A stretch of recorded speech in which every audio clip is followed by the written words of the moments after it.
আসসালামু আলাইকুম প্রিয় ভাই ও বোনেরা, সবাই কেমন আছেন? আশা করি আল্লাহর রহমতে সবাই অনেক ভালো আছেন। আমিও আলহামদুলিল্লাহ ভালো আছি। শীতের শুরুতেই আপনাদের মাঝে নিয়ে চলে আসলাম নলেন গুড়ের সন্দেশ রেসিপি বা খেজুরের ঝোলা গুড় দিয়ে ছানার সন্দেশ রেসিপি। অনেক মজাদার একটি সন্দেশের রেসিপি। আশা করি আমার আজকের এই রেসিপিটা সবার কাছে অনেক ভালো লাগবে। শুধুমাত্র 2টা উপকরণ দিয়ে এই মজাদার রেসিপিটা তৈরি করা যায়। যে কেউ একবার দেখলেই এই রেসিপিটা তৈরি করতে পারবেন, এতটাই সহজ এই রেসিপিটা। চলুন দেখে আসি আমি কিভাবে তৈরি করেছি।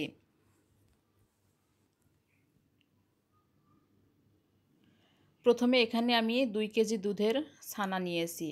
আমি 2 কেজি গরুর দুধের মধ্যে 2 টেবিল চামচ ভিনেগার, 2 টেবিল চামচ লেবুর রস দিয়ে ছানাটা কেটে নিয়েছি। সেটার আপনাদের মাঝে শেয়ার করি নাই, যেহেতু ভিডিওটা অনেক বড় হয়ে যাবে। তো ছানাগুলোকে একটু ভেঙে গুঁড়া করে নিয়েছি। এখন আমি এর মধ্যে দিয়ে দেব সেই নলের গুড় বা ঝোলা গুড় বা খেজুরের গুড়, যে যেটাই বলেন। আমি চুলার ওপর কড়াইটা দিয়ে দিয়েছি। এই যে হচ্ছে এই গুড়টা আমি এখন দেব পরিমাণ অনুযায়ী। চুলায় জালটা জ্বালিয়েও দিয়েছি এবং চুলায় জালটা মিডিয়ামে রাখা লাগবে। কখনোই হাই হিটে করা যাবে না। হাই হিটে করলে এই ছানাটা কড়াইয়ের সঙ্গে লেগে পুড়ে যাবে। এজন্য চুলার জালটা মিডিয়াম টু লোতে রেখেই 15 থেকে 20 মিনিট এভাবে নাড়াচাড়া করতে হবে।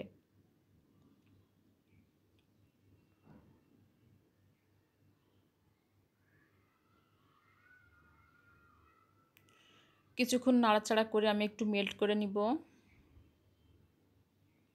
তারপর এর মধ্যে দিয়ে দিব 2টা এলাচ। এটা অপশনাল, কেউ চাইলে দিতে পারেন, না চাইলেও না দিতে পারেন।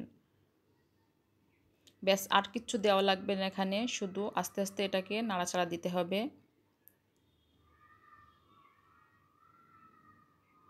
মাশাআল্লাহ, দেখুন ছানাটা দুধের সঙ্গে অনেক সুন্দর মেল্ট হয়ে গেছে।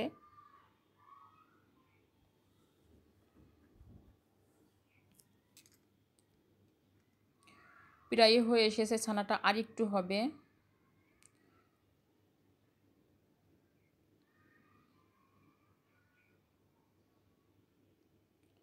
এ পর্যায়ে দেখুন আমার ছানাটা রেডি হয়ে গেছে, এক জায়গায় দলা পেকে যাচ্ছে। এখন আমি এগুলাকে নামিয়ে একটু হালকা ঠান্ডা করে উষ্ণ গরম থাকতে থাকতে সন্দেশটা তৈরি করে নিব।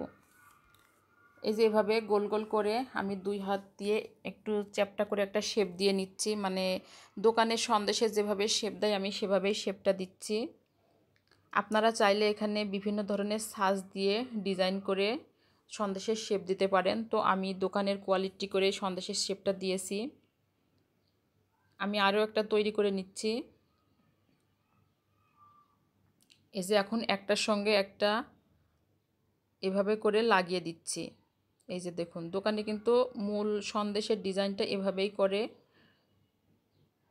তো আমি সবগুলা সন্দেশ এখন এভাবে করে তৈরি করে নিব। মাশাআল্লাহ, এই যে দেখুন আমার সবগুলা সন্দেশ তৈরি করা হয়ে গেছে। আমি 4টা একটু কাটলেট শেপে তৈরি করেছি আর বাকিগুলা সন্দেশের শেপে তৈরি করেছি। এটা ঠান্ডা হলে দেখতে আরেকটু সুন্দর লাগবে, একটু গরম আছে। আর আপনাদের কাছ থেকে আমি এখানে বিদায় নিয়ে নিচ্ছি। দোয়া করি সবাই ভালো থাকেন, সুস্থ থাকেন। আল্লাহ হাফেজ। আসসালামু আলাইকুম ওয়া রাহমাতুল্লাহি ওয়া বারাকাতুহু।